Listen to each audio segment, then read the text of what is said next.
All right, and I think we're live now. Cool.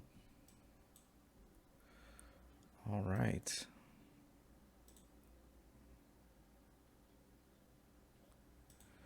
Let's see here. Okay, so good morning, good afternoon, good evening, wherever you're tuning in from. Thanks for joining me again for another session of exploring .NET tools, languages, and libraries for data analytics and machine learning workflows. Last time we started off this project, we basically said that the purpose of the stream was to essentially try to explore different ways of how you can leverage .NET to build data analytics and machine learning workflows. One of the ways that we decided to go about it was we essentially wanted to not try to reinvent the wheel. We tried to do this in a way that we sort of leverage what was out there.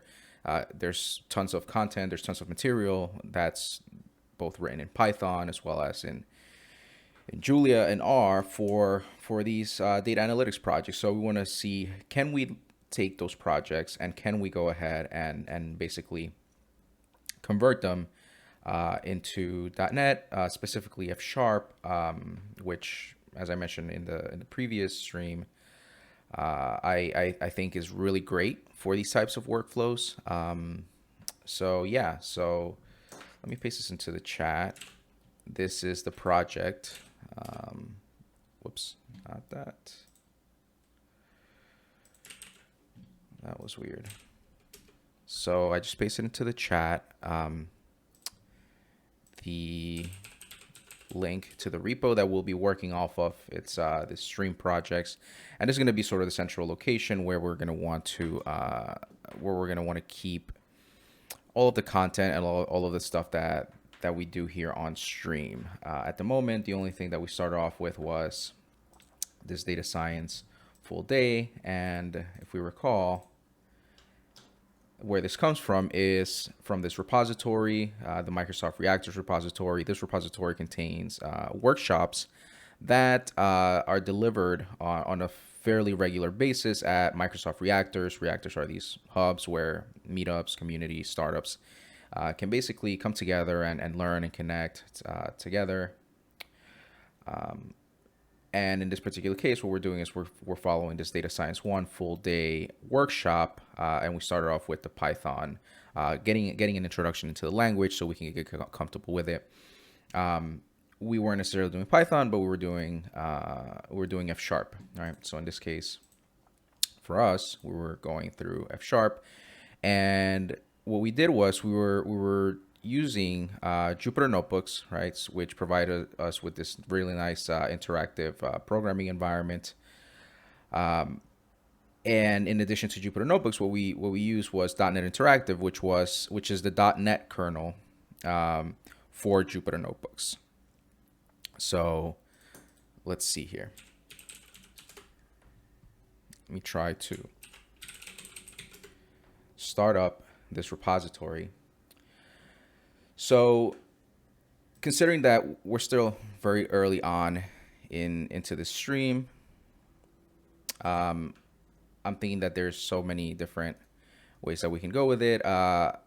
There's actually something really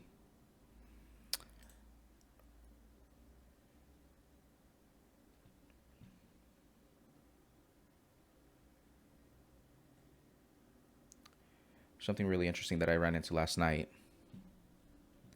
Sorry, give me 1 second. Getting some audio feedback here. Okay. All right. So something interesting that I ran into last night and that I actually want to start exploring and going through in this particular stream is this project. I forget how I even ran into it last night, but I couldn't sleep thinking, can I do that? And is that something that would be interesting exploring on stream? And after looking at it some more, I do think it's worthwhile going into it. So let me kind of show you what it is.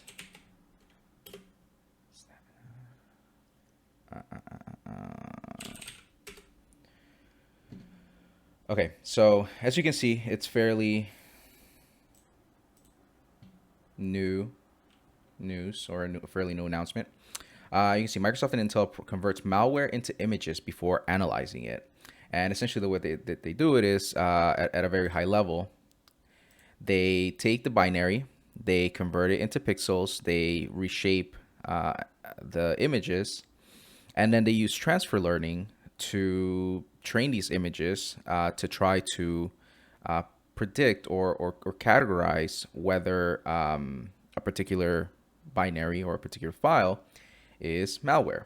And the name of this project it's called Stamina, and that stands for Static Malware-as-Image Network Analysis. Okay. And this is again a fairly new technique. It just came out. So I was like, man, that would be really cool to try to do on stream.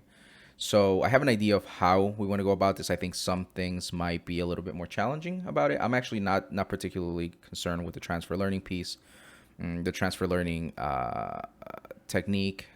So transfer learning. Let me see if there's a nice picture of it here.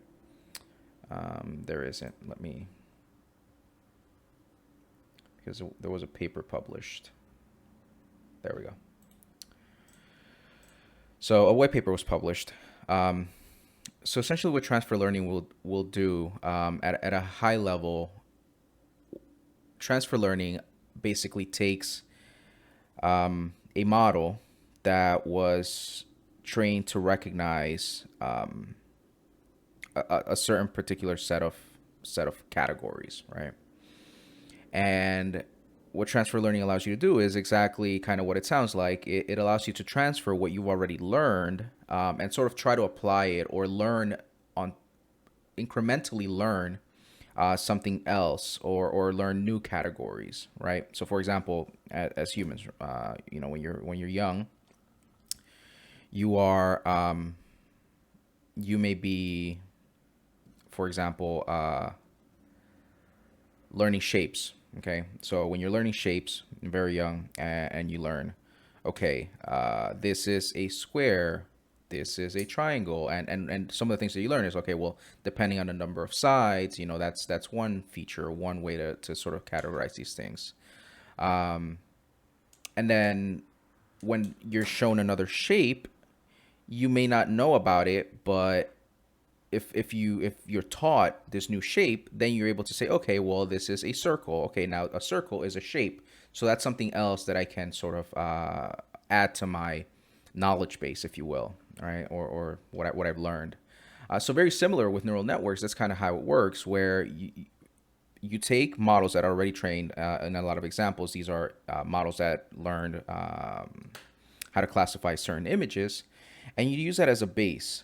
And then that base, you sort of strip out the last layer, right? So there's the last set of layers, and these layers, you tweak them and you teach them new things, right? And that's how you're able to sort of transfer what you've already learned to a new task, not necessarily new, but at least related, okay?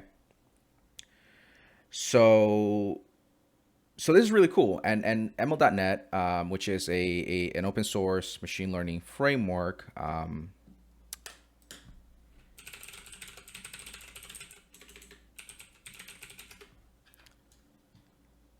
ML.net allows you to do that, right? So this is the repo for ML.net. By the way, if you are looking for more ML.net goodness, there is a community member, an MVP, who streams on Tuesdays and Saturdays at 10 a.m., I believe.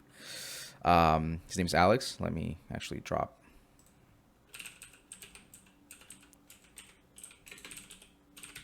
I think I got that right. Yeah, I did. So I'll drop his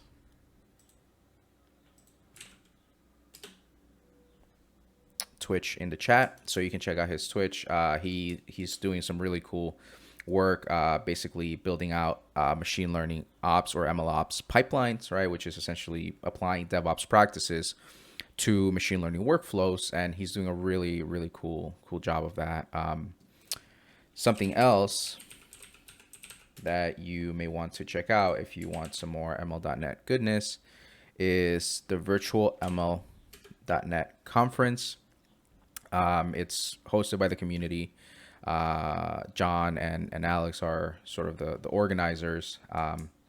And the CFP is open. I believe it's open till Friday. So if you want to give a talk, please go ahead and submit for this conference. Let's see what else. It's happening on the 29th and the 30th. There's quite a few people that are already registered, so you should definitely check it out. There's going to be tons of really good content. There's going to be a workshop on the first day. Yeah,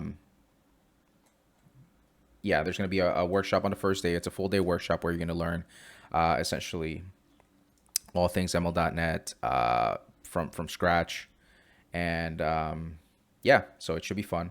And we hope to see you there. Okie doke. So going back to Stamina. So Stamina, as I mentioned, we're going to be using ML.NET and the image classification transformer, so trainer, I mean, the image classification trainer, and we're going to use transfer learning to train a new model that allows us to classify malware. Okay. So this piece I'm not too concerned about. The piece that I'm a little bit concerned about is this here. How are we going to turn a binary into an image?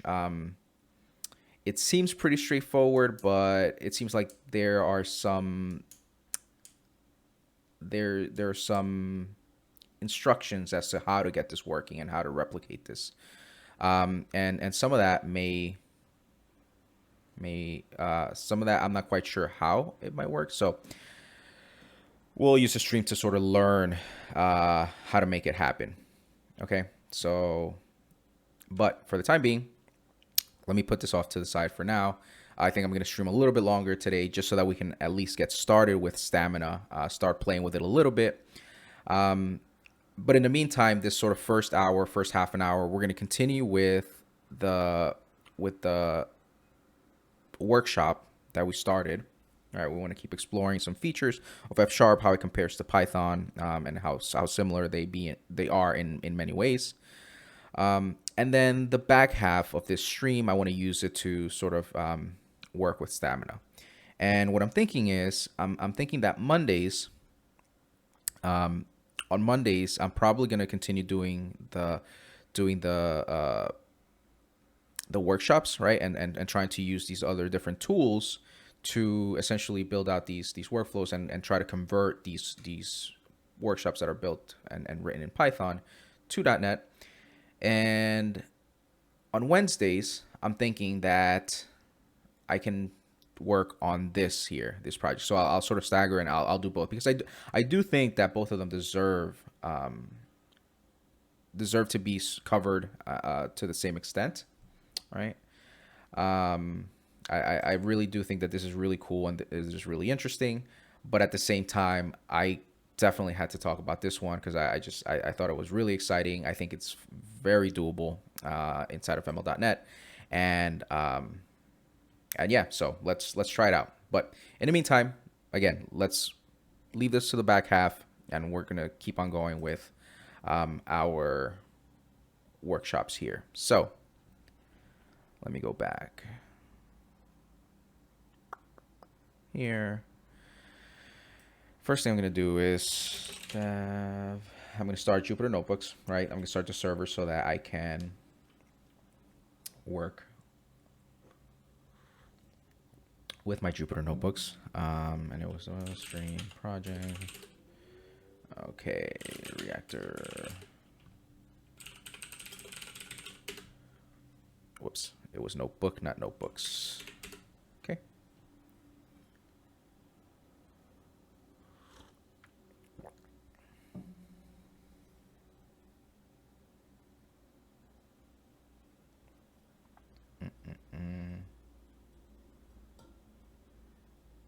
Let's see, is this thing starting?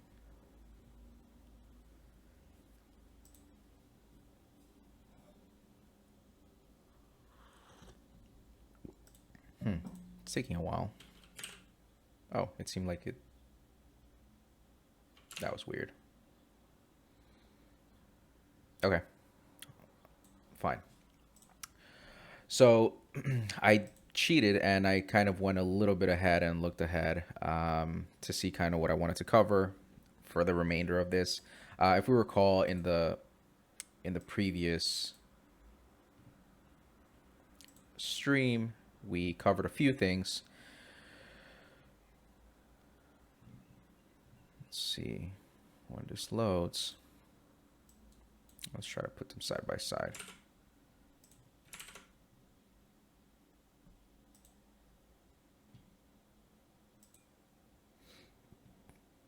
Reload.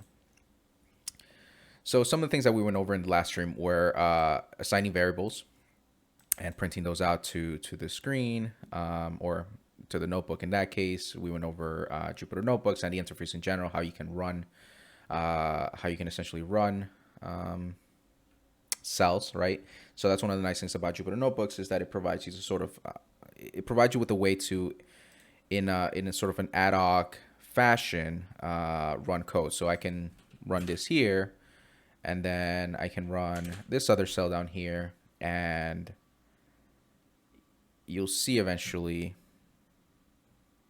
Why is this taking so long?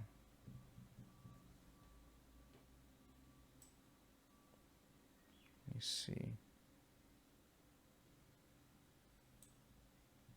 I have no idea what's going on. Give me 1 second. I don't know why this is taking such a long time. Let's see. Leave. Let me.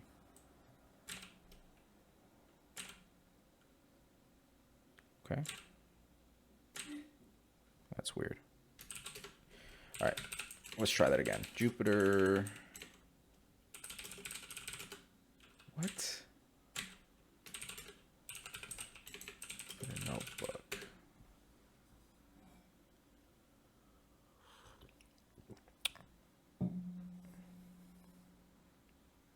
I think Jupyter is trying to tell us something. I think it's trying to tell us that I should probably work on stamina.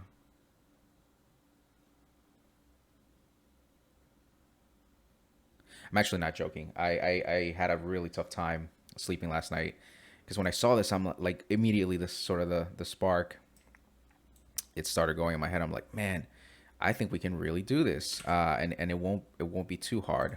Again, I don't want to get ahead of myself, but it didn't seem like it would be too hard to do, considering that a lot of the pieces are already there with ML.NET. But we'll see. We'll see. And if only this.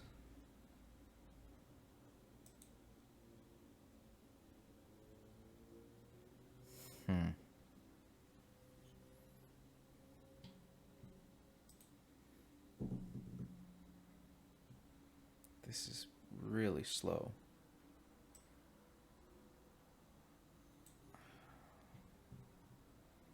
Starting, please wait.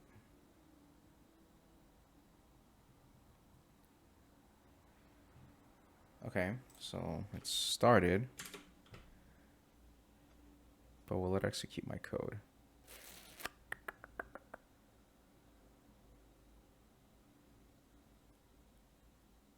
Huh.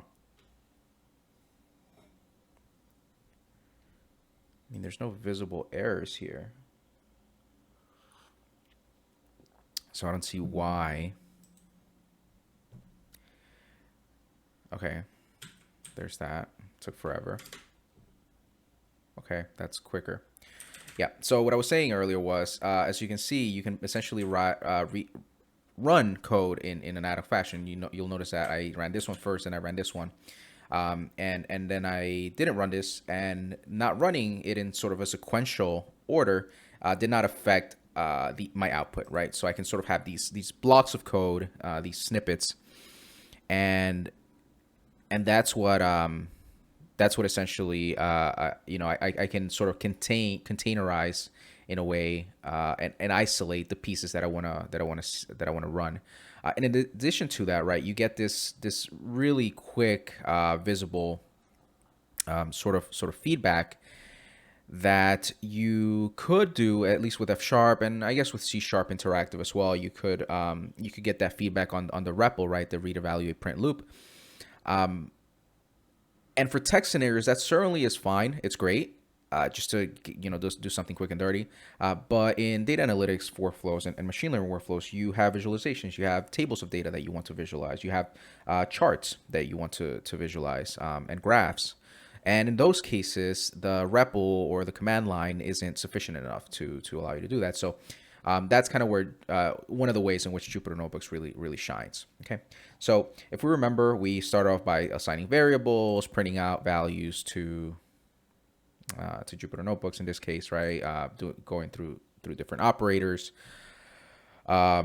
We showed how we can essentially take the value of the last executed expression, and then by performing other operations on it using the value it, right? It essentially references the last executed expression or the result of the last executed expression. We can combine it with anything else, and then we can essentially produce output, a new output, right? We saw how we can assign multiple variables and how we can do comparisons. Okay, so we sort of left off at strings here. All right, so these are expressions. We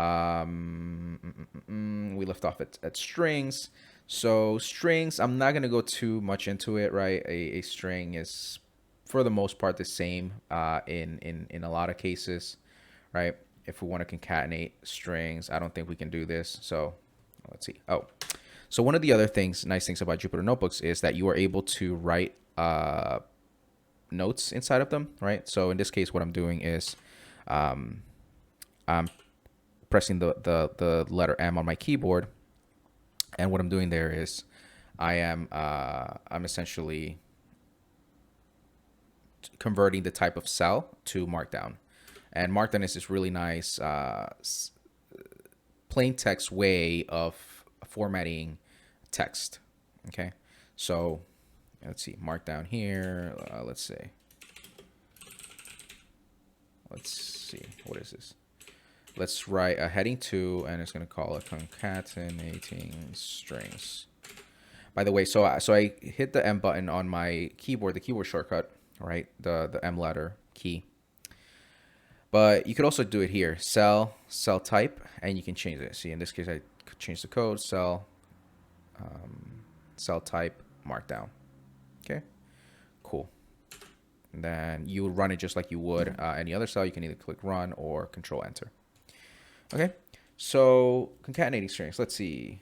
What if I did F, and then plus sharp. Oh, cool. So that works. There's also slicing, right? In this case, we are going to get starting at position 0 with 2 excluded. We essentially are able to slice this. So if we were to do let word equal to F sharp or bird is the word. What we can do then is we can slice it and say word dot.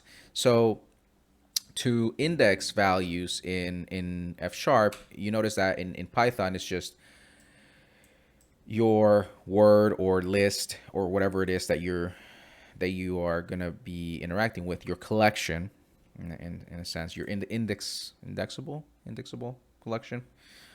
And you can just do that, right? You cannot do that with F sharp. With F sharp, you need to have a period in between those. And if we do 0, oh, the other thing is we can't do this. We instead do dot. And that way we are able to tell it from 0 to 2. And I think in this case, we're going to get FSH. There you go. See? Yep. So FSH. And in this case, what we did was essentially a string is just an array of characters.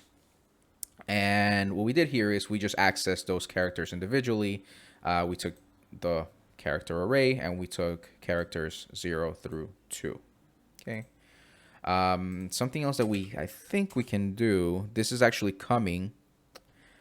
So you'll see from the second last. So this basically what it does is when you put negative numbers, is it does it in reverse. Okay.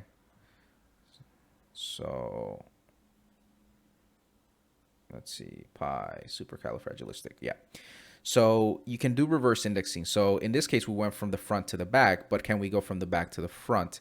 And I think, so with F# 4.7, or the different flavors of F# 4.7, I don't think that you can do this. But with F# 5.0, right, or the .NET 5 wave, reverse indexing, at least in F#, and I think, I don't know if you can. I think you can already do that with C# 8. I don't know. I'll have to look at that. Let's see. C# 8 reverse indexing. No, there we go. Ranges and indices. Let's see. Range, start index, end index. Right, there you go. Okay, yeah. So with C# 8, you have the hat operator. And what this operator allows you to do is, again, it lets you essentially access values in reverse order. In this case, right, we're getting the last one. And in F#, I don't think you can do that yet in the stable version, but you can do it in the .NET 5 or F# 5.0. So let's try that. Word dot hat 1. And in this case, what we can expect to see is P, I think. Oh, yep, R. And that's because I did 1, right? Because it's 0 index, so that one. If I wanted to do that, though, it would be 0. Would this work?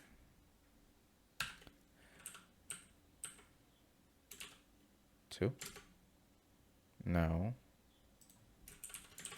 In the front, maybe? So in this case, I want to start from 0 to, I don't know, 2? Can't go in reverse here.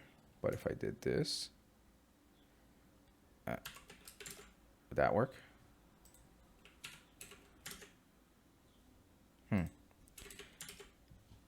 So this,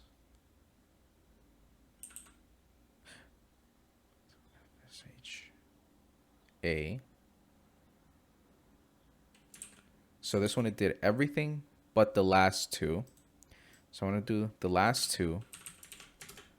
There we go. Okay. So, all right. So let's go. Let's do that again. Okay.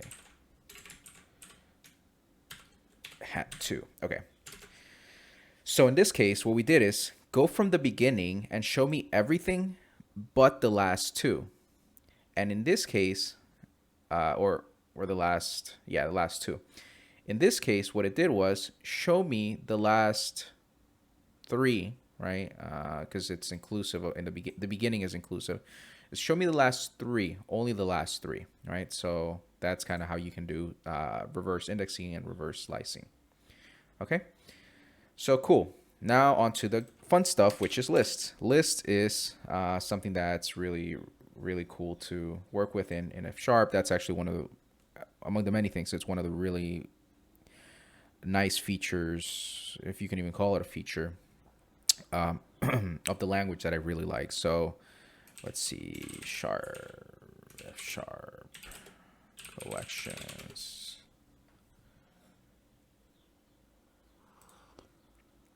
So there's different types of collections in F#.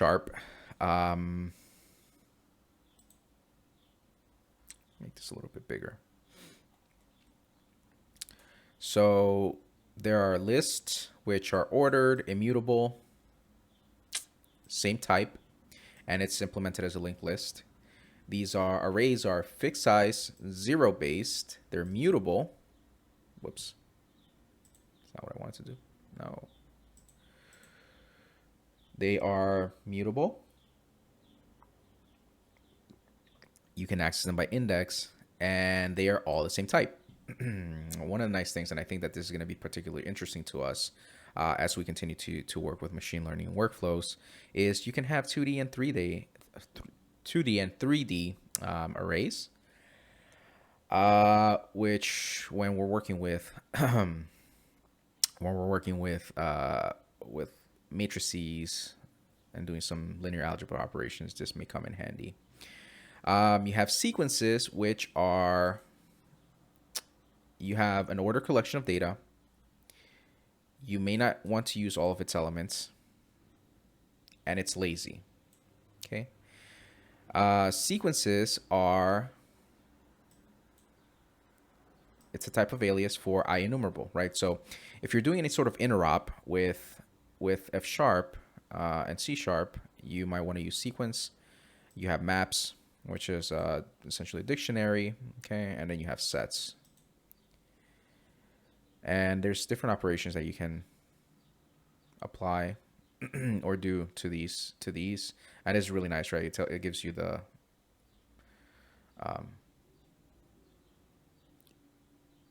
big O notation for how you can expect these operations to perform on your data. Okay. So let's go over lists. And in this case, we're going to do a list. So let squares is equal to 1, 2, 1, 4, 9, 16, and 25. Okay, so one thing that you'll notice right away is when you're, now this is a list, and if you remember, this is implemented as a linked list. So in this case, to create a list in F sharp, instead of using the comma as your separator, you use the semicolon. Okay, but other than that, it looks exactly the same. Squares, and there it is. Okay, 149. Okay, perfect. If we take a look at squares again, this is very similar to how we would access the values of this character array for strings, right? Let's see.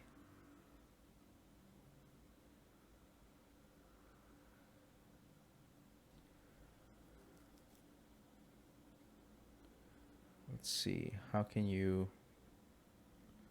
So unlike strings, which are mutable lists, mutable type, which means you can change the value of any list. Okay. So can I? So if we were to look at this one, okay, where cubes is equal to 1, 8, 27, 65, 125.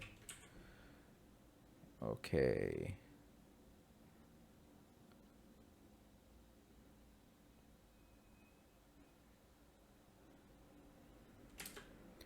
Okay.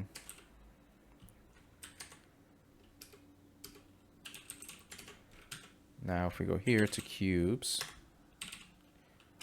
is equal to cubes dot 3, which says 65, but it's not 65. It should be 64. So how cubes dot 3 64. Item cannot be set. Okay. Now the reason for that, I think I know what it is. And if we go back to this description here, is that lists are immutable. Okay, so how can we get this to work? How can we make this mutable while at the same time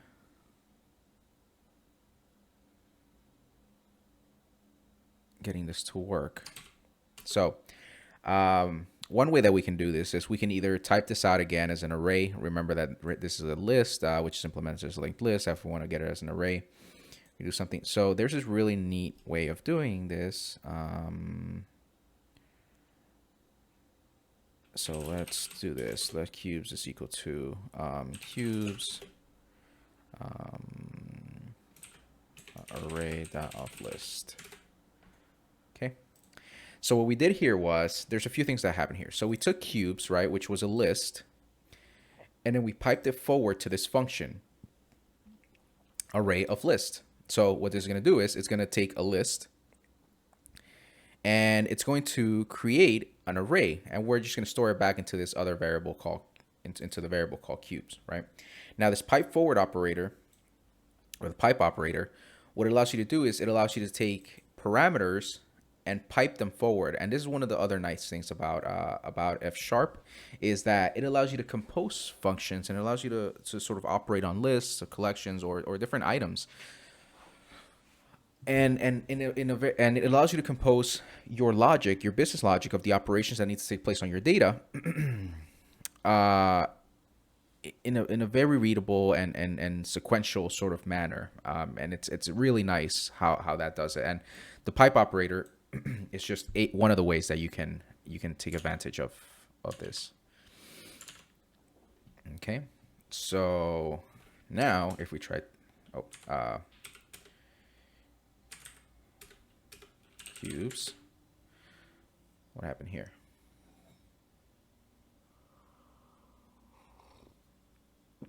Type mismatch, expecting int obj. It's not match a list. Okay, so what didn't I like about this? Let's see, cubes 2. Doesn't like that either. Off list.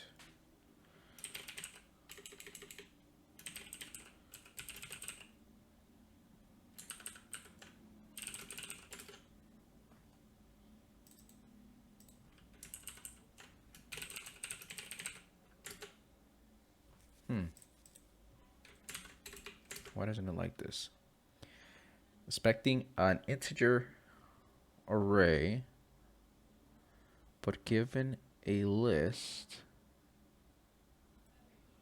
int does not match the type. Yeah, but this is a list, isn't it?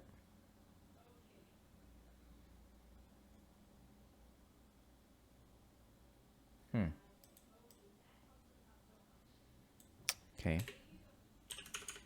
fine. If you don't want to work, let's go with this then. 1, 8, 27, 65, 125.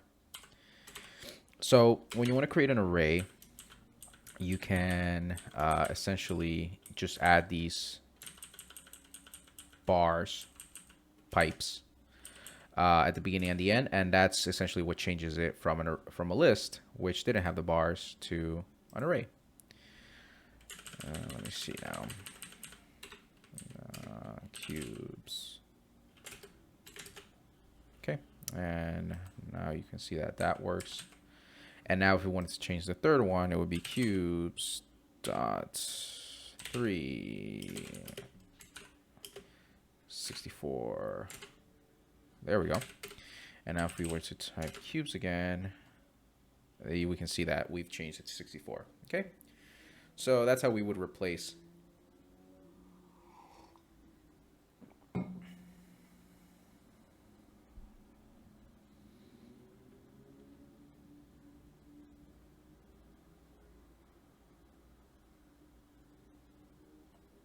Okay. Getting the length right, we can operate on this. So cubes.length, and we get 5, which is right instead of letters. You can nest lists, which means contain other lists. So in this case, it was A.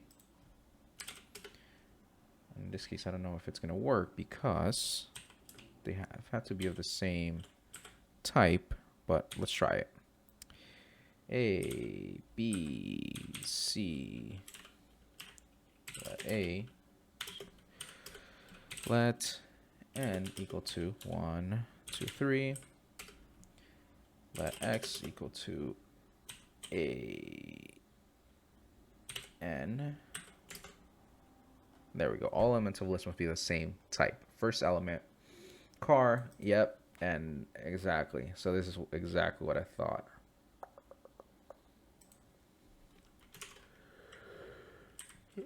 Let's see, will this work? I doubt it will, but let's try it, because why not? And same thing, right? So they all have to be the same type. Okay, no worries.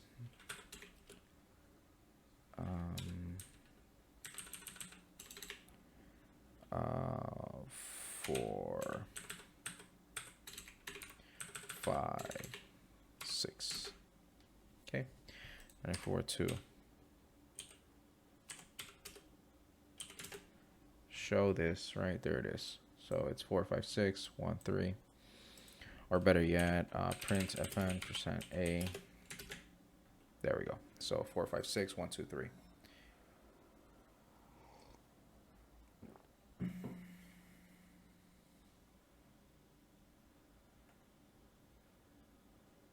Okay. Object methods. So in this case, you have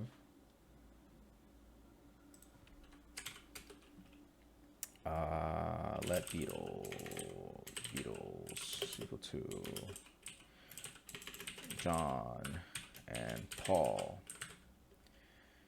and then beetles dot append George beetles. There we go. John, Paul, where's George?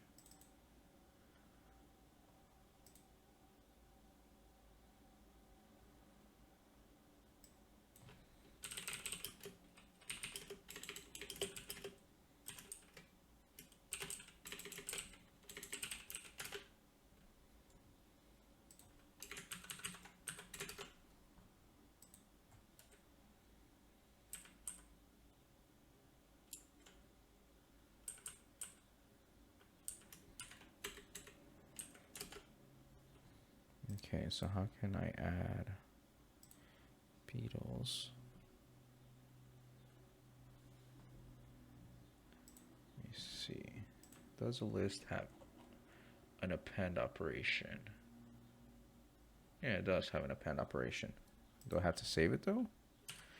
Let beetles is equal to beetles dot append George.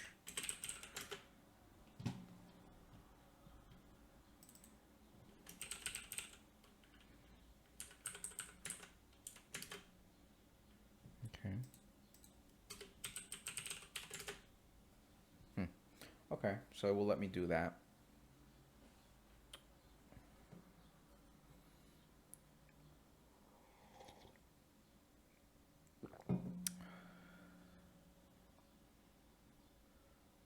Let's see.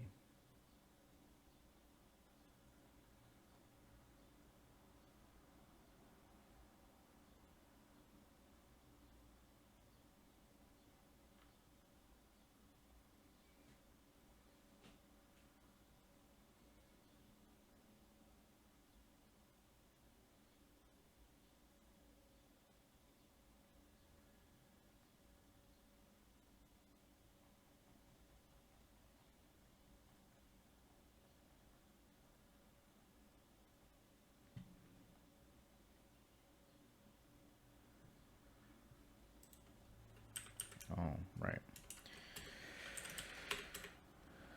Beetles.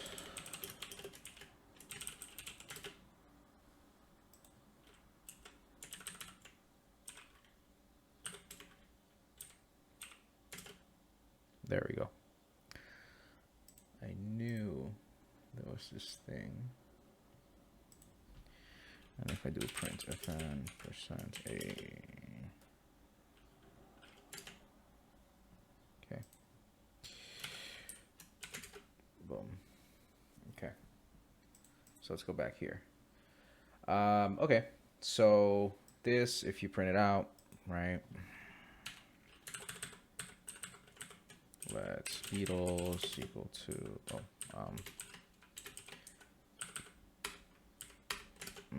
it's going to tell me it's unexpected because it's immutable. If I want to make it mutable,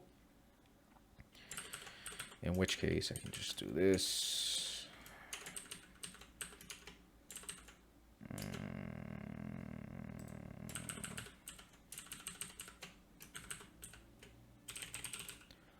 And there we go. Okay, so if we wanted to make it mutable, we would just use append. Notice that you don't pass a list, append passing list. Okay. So what would happen if we wanted to do let Beatles2 is equal to John, whoops, Paul, and Stuart. Is that George? No, George. And then I wanted to do Beatles2.append. And I wanted to do a list, Stuart and Pete. What would happen? Doesn't like it. Why? Why don't you like it?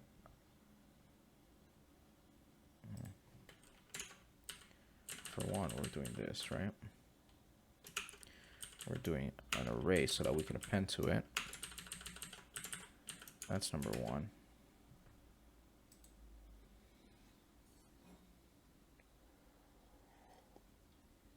Format that are following below. Append. Okay. String array is not compatible with type A.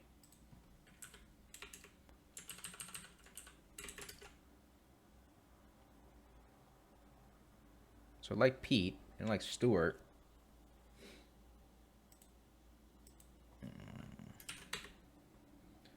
let's see.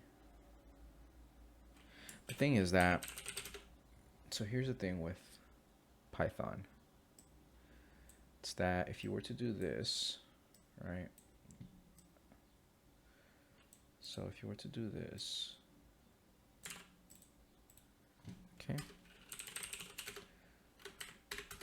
you get that. And then if you were to do this, no. Okay, that's morbid, but sure. Okay. Now if we were to look at Beatles2, we'll see that now there's this plus that. And what we don't, we basically appended a list, and what we want to do is we want to have like a flat append. And how can we do that? Well, it's actually really easy with F sharp. With F sharp, what we can do so that we don't get that is Beatles2, we use this operator here, the at, and then we give it Stuart and who? Stuart and, whoops, and Stuart and Pete? Why? What don't you like?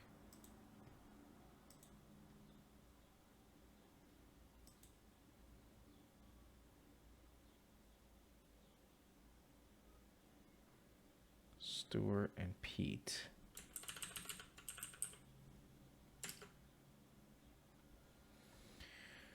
Where here has type string.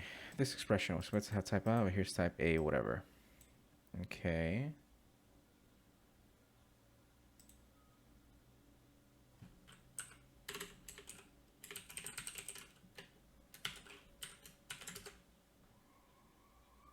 What is happening here? That Beatles2 is equal to John, Paul, George. Okay.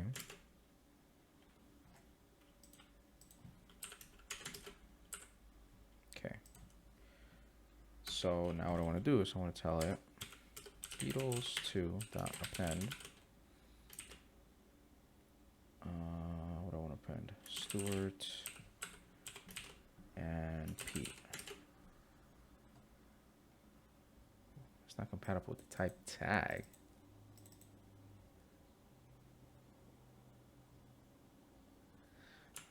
1 second. I wonder if this is a Jupyter Notebook thing. Because tag, I don't know where that tag is coming from. So again, our handy dandy .NET FSI. All right, let's try this. So let Beatles. Okay. And we put 2 of those for safety. Okay, so there it is. Beatles 2.pen.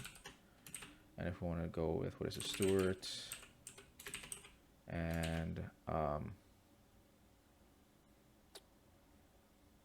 Pete.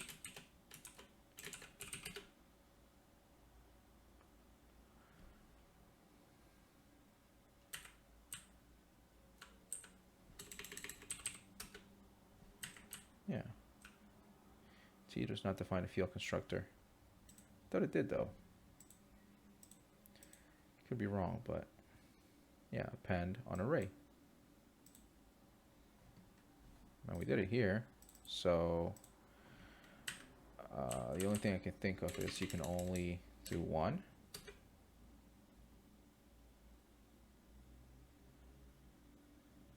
Okay.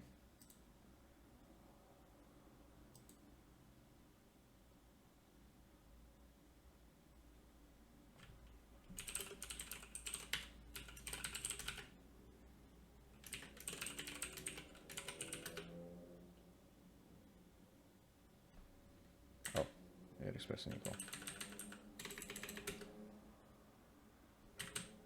All right, I'm gonna lowercase it, maybe that. All right, let me try something. I don't think that I should have to do this, but Beatles 2, there's that, okay.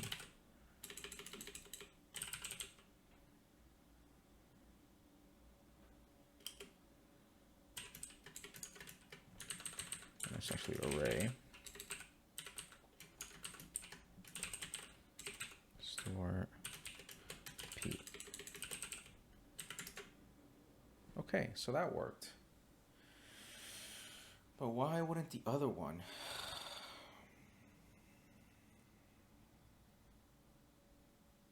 Added it to the front too. Let me see.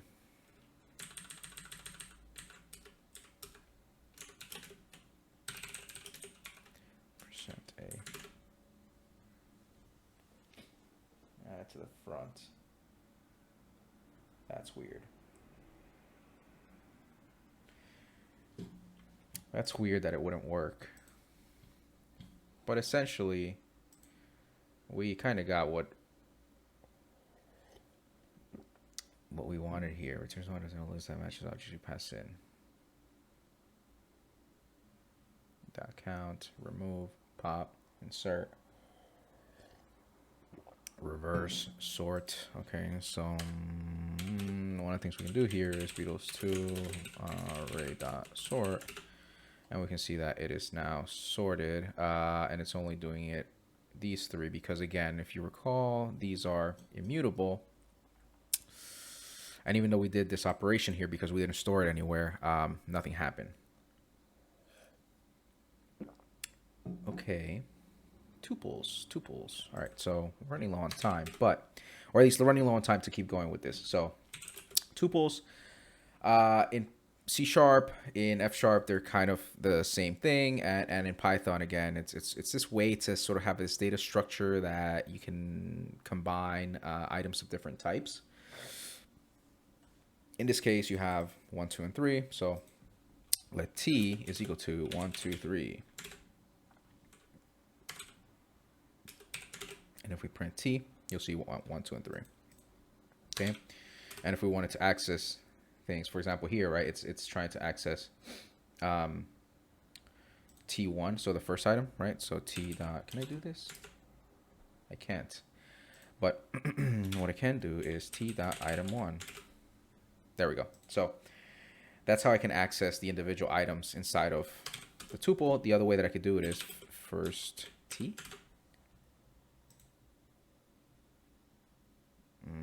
Int.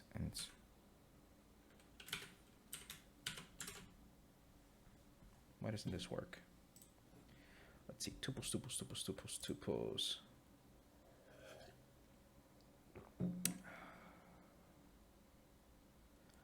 Okay, so I can do that. I can do struct obtaining individual match tuples.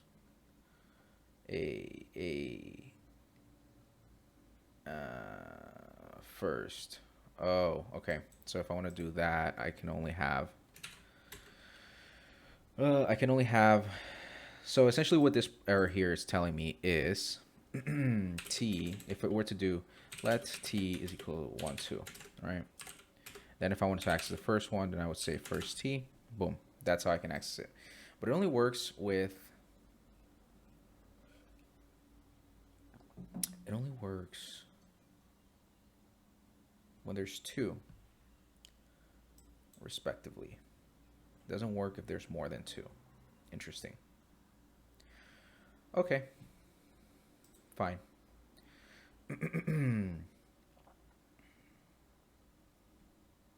Create tuple from list. Can you do that here? Tuples from list. Names of tuples. Operation. Interop. Converting reference tuples and structs. Compile reference types. Can you create a tuple from a list? Or can you create a list from a tuple? Let's find out. Collection types.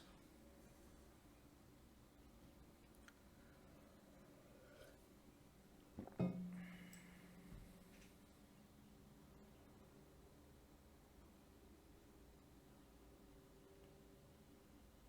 would probably be in the F fold for. Okay, guess not. Okay, that's fine. But that's neat that Python can do that. Membership testing. All right, so I don't think we can check whether something's in a tuple. Can we? That contains 1. Maybe U1 containing.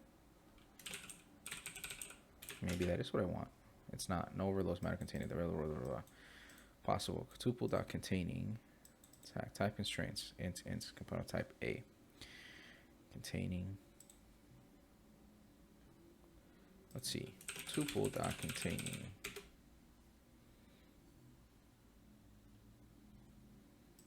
C#.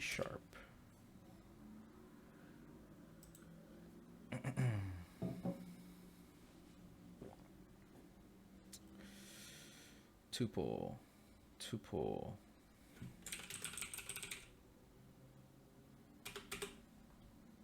Bamboozled.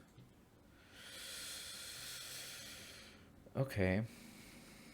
So I can't do that, but let's try lists, right? Membership testing. Okay. So let list equal to A, B, C. Okay, so how can we find out if A is not in list?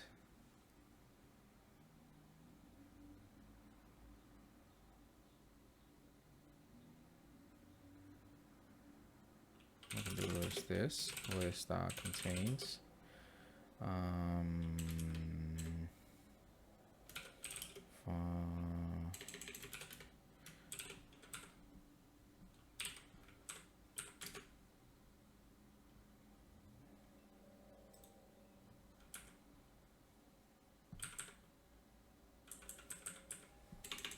okay.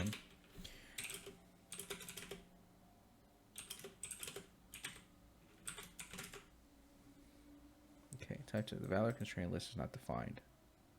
Oh, of course. Function, there's not context for function. Fun, x not A.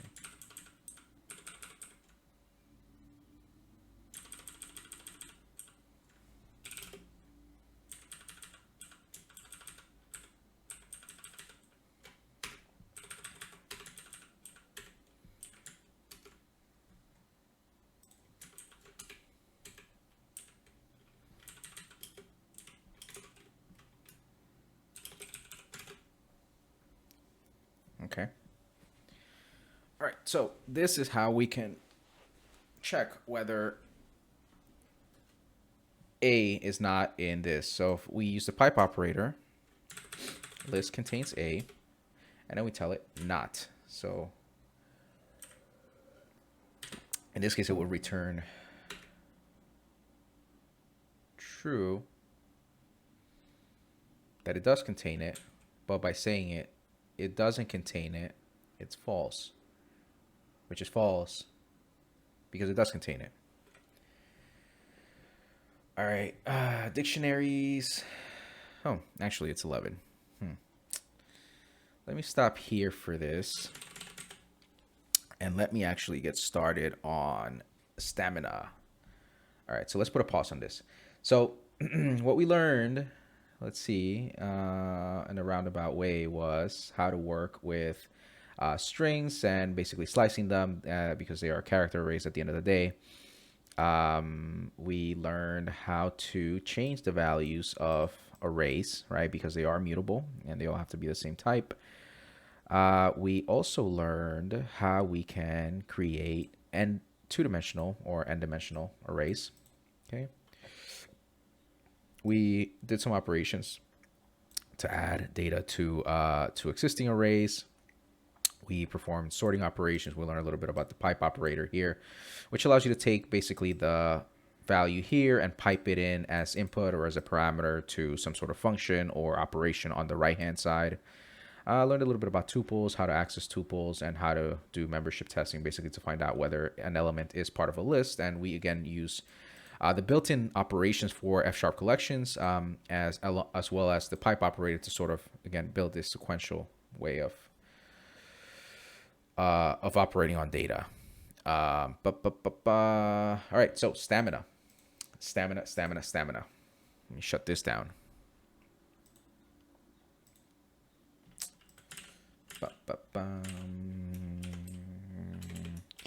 Quitting .NET FSI is almost as difficult as quitting Vim. You gotta do quit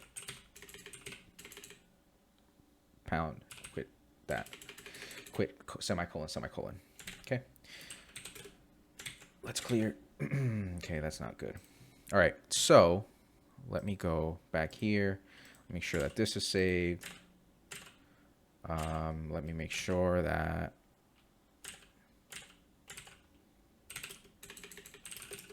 status, sure, connection failed. That's okay. Git add dot git status git commit learn added more from day one workshop.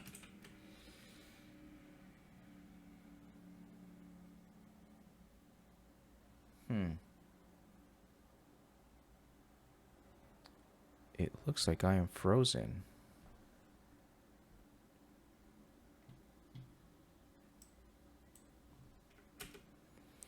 That's all right. I don't mind talking to myself.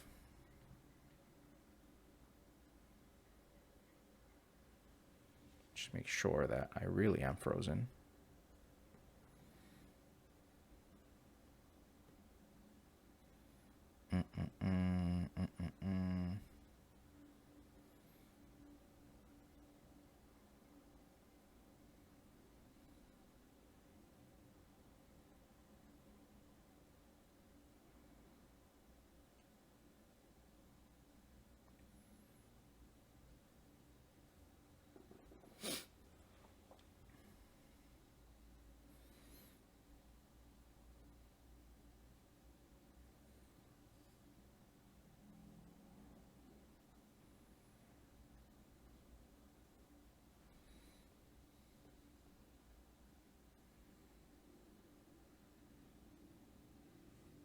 So I don't think I'm frozen.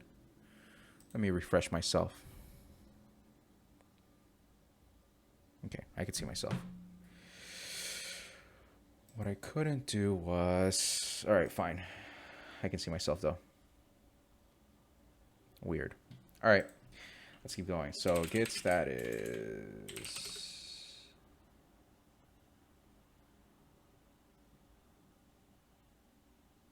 this really happen?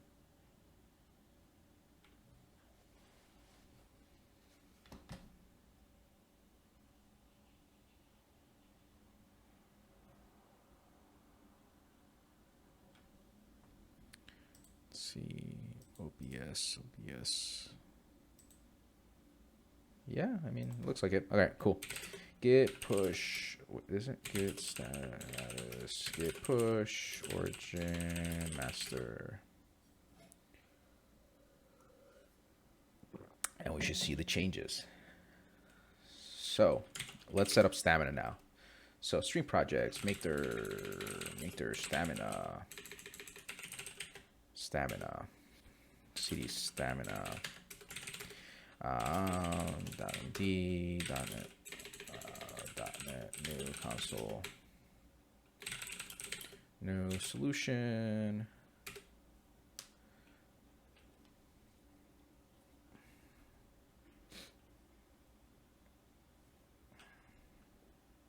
Okay, and then .NET, new console,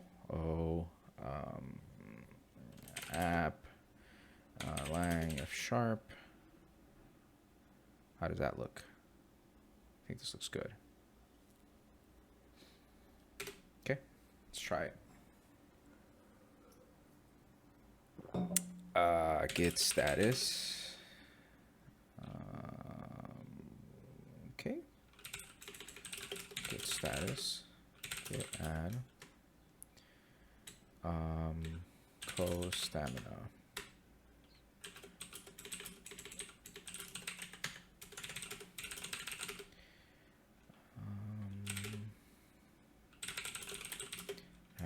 App. Okay, so what I'm doing here is I'm just creating a project, and so I really like to use the command line. And one of the reasons why I went ahead and I essentially added the solution is you don't have to do solutions, or you don't have to add solutions when you're using the command line, but I just like it in case I want to at some point go back and switch to using Visual Studio. In this case, I think I'm just going to use Visual Studio Code, and I'm going to use F# to build this particular application. And if you were not part of the stream when I first started, essentially what I want to do is I want to implement Stamina, which is a scalable deep learning approach to malware classification. And Stamina stands for Static Malware-as-Image Network Analysis. It's a technique that was implemented by Intel and Microsoft. And what it does is essentially it takes a binary. It converts it into an image, and then it uses transfer learning techniques and deep learning to essentially try to classify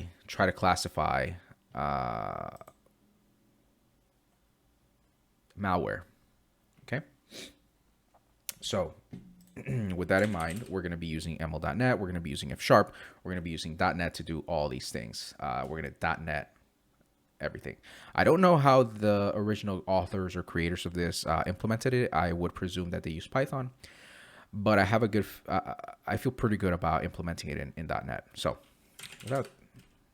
let's go ahead and do code this.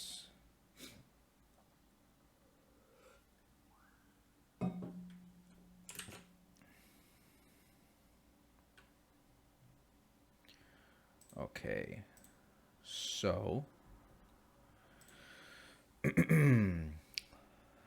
let's start off with program.fs, our entry point. So if you're working with F# and Visual Studio Code,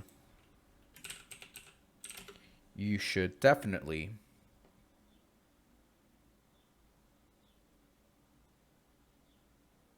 my internet's really slow. I'm going to attribute it to the streaming.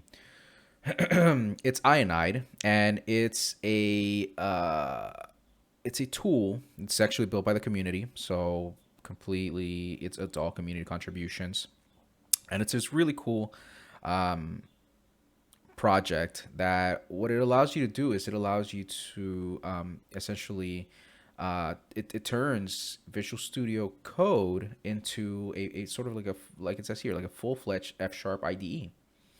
And it's really just an extension. So if you go here to the extensions marketplace, if you will, right, and you were to look up Ionide, there it is, right? So go ahead, install it, and as long as you have the .NET SDK, you are good to go. And just kind of show you some of the really neat things that it gives you, right? So let's say that in here I wanted to have, I don't know, scratch dot, not here, scratch.fsx, okay? So FSX, they are script files, and it's exactly what it sounds like. So you can basically write code like you normally would. You can write code like you normally would on any sort of F# file. The difference is that this is sort of interactive, and it allows you to run these things in the REPL, right? So, for example, if I were to do let x equal to 1, and then I were to do print fn percent I x, right? Now what I could do is I can either use these tools here, or I can use keyboard shortcuts like Alt and Enter. Oh, sorry.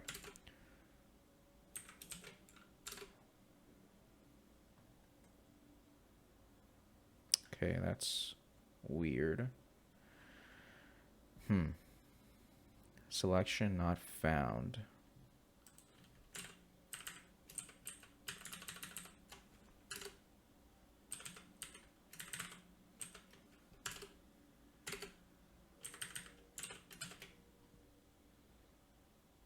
Run script. Script runner not found. That's odd. Let me see. Let me try uninstalling it and installing this again. Sure, reload.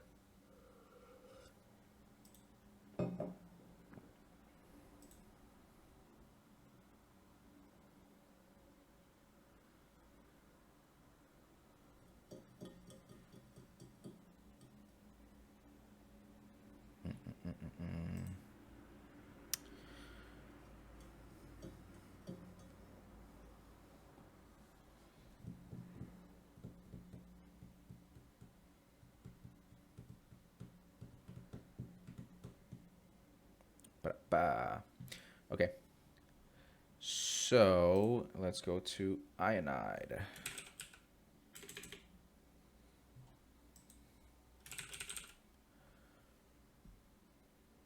And let's try to install it.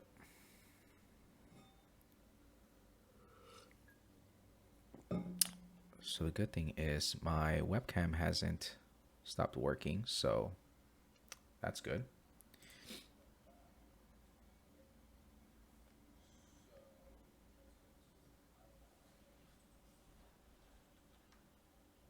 Should probably mute myself. All right. Let's see. Python interpreter, pull requests, remote. No, thank you. I just want to do stuff here. Alt enter. FSI send selection not found.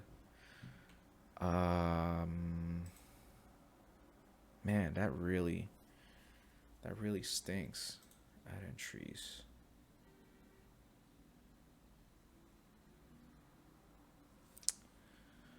All right. Let's see. Of course, this is what usually happens when you try to show something live. It does not work. But again, this was one of the intents of this stream, was to kind of like, if ran into issues, try to figure them out on stream, and at the very least provide some sort of way for these library and plugin authors and tooling authors to either improve upon it or provide sort of documentation, and we can contribute to documentation. So let's see. Ionide. What was the message that we were getting? Alt enter. Oh, now it decides to work. So as you can see, what we did there was we sent, no idea what's going on here. Okay.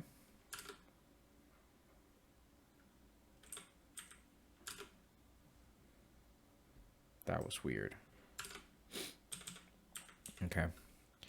So yeah. So as you can see, in this case, I just ran this and it let x equal 1, and it basically executed that piece of code. And you can essentially, so very much like Jupyter Notebooks, you can run through these scripts by hitting Alt Enter, right? Selecting the line that you want to execute and hitting Alt Enter. You can essentially run this code again in a very ad hoc manner. The difference is, again, you don't have that visual web browser UI experience, right? You have to do everything through the REPL. But again, in these scenarios, it's totally fine. Okay. So let's go back to, and I think I only have a few minutes here, but let's go back here. And what do we want to do? We want to take a binary file and we want to pixel conversion, reshaping, and resizing. Okay. So let's start with the first piece. Let's assume that we have a file. So the steps here are going to be the following. Let's close out of view for right now.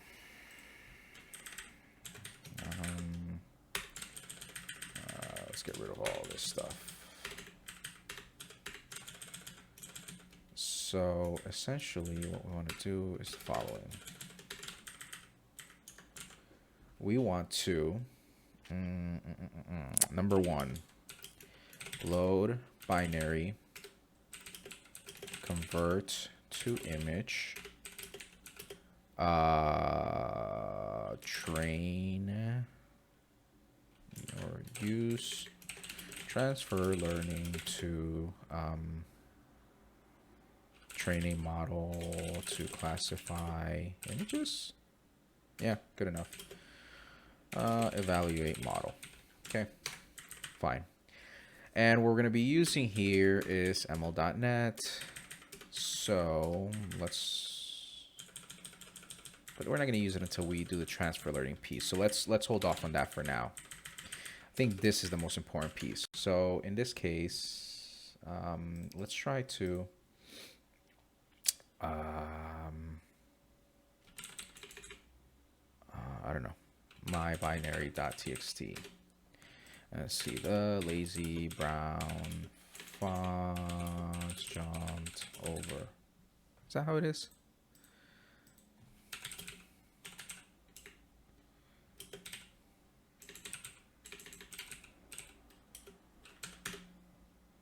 Who's lazy? Is it the dog or the fox? The quick, it's not lazy. The quick brown fox jumps over the lazy dog. The quick brown fox. So it's quick. Did it jump or jumps? Jumps over the lazy dog. Jumps over the lazy dog. All right. Okay, so I have a text file here. And what I want to do eventually is open system.io.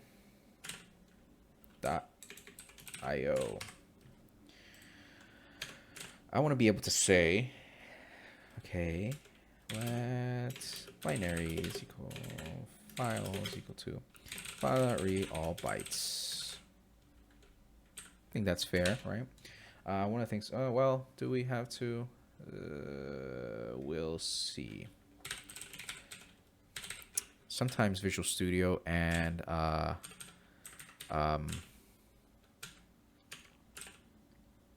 VS Code relative paths differ.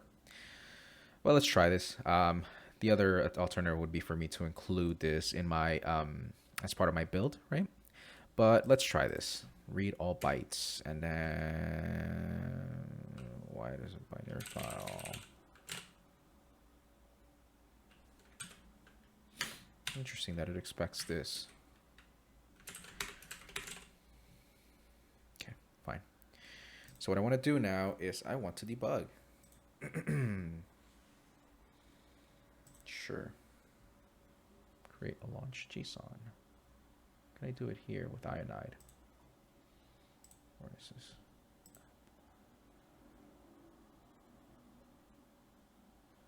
Run, debug. Let's see if we can use Iodide here to debug. I've actually never done this, but let's try it out instead of. So I presume that Iodide, what it will do is it's gonna, I don't want to create a launch JSON file. What I do want to do though is debug. What I presume is this is going to attach to the debugger, but I've never done it this way. I've typically just used the debugger, the integrated debugger here for Visual Studio Code. But let's try it. Let's see what happens if I do this. Debug.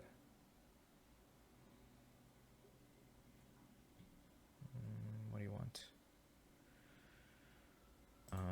Let's close out of view for now. Let's try this.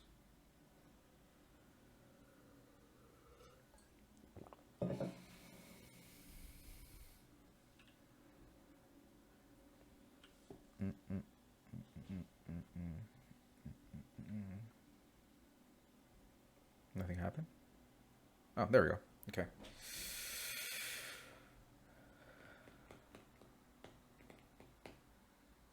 Okay, it's taking a while. And I think I was right that it does attach to this built-in debugger. All right. Stuff is happening. Okay. So we are here. And what happens when I do that? File not found. Okay, yep, just as I expected. Cannot find file. Okay. Okay. How is it? CS-proj include file. I always do this and I never remember.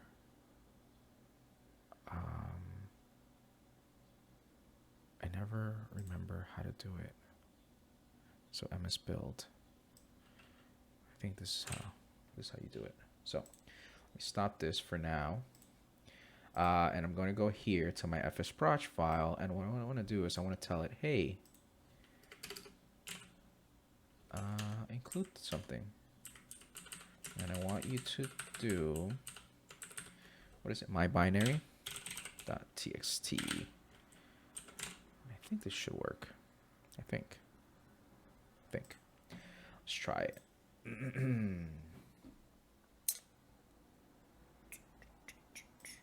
My binary.txt.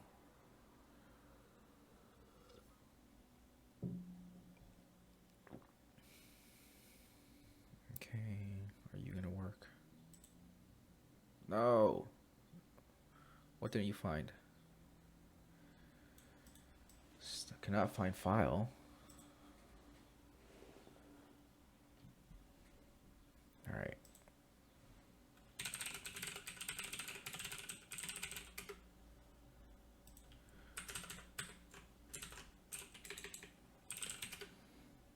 I know I've done this before in other places. How's this? Is it this one? CS-proj. There we go. Item group, none. Sure, let's try that. fsproj. My binary.txt. Let's try it again. Run it.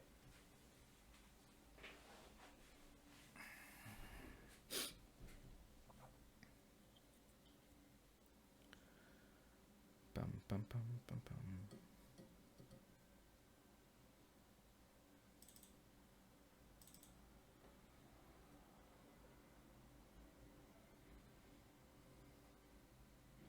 All right, you're gonna work this time. There we go.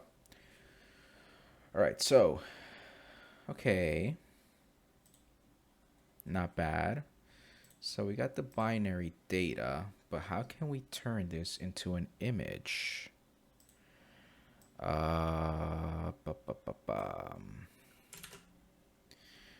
Let's consult. Let's see, convert binary file to image. C sharp. No, binary to an image control.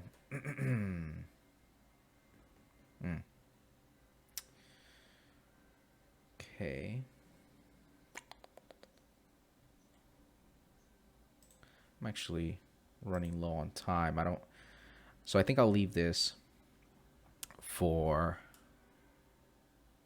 next time. I might jump on another stream. If not, we'll continue this next week.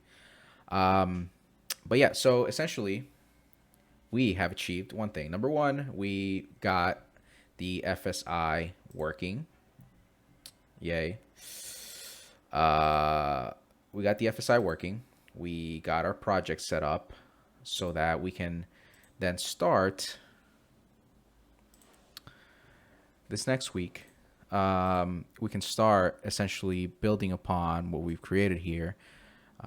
Where is that project? Stamina, right? So we're at this part right now. We're at the part where we have a binary file and we've loaded the bytes. And what we want to do at this point is now we want to convert it to an image. So that's going to be our next step. Once we have these as images, it should be fairly straightforward to then use ML.NET to perform transfer learning on this. To perform transfer learning on this, to then go ahead and classify different malware as suggested by this Stamina project created by Intel and Microsoft. So thanks again for joining. I know we did a few things today. I think I'm going to keep this format where Mondays I'm going to be doing, continuing to do the workshops.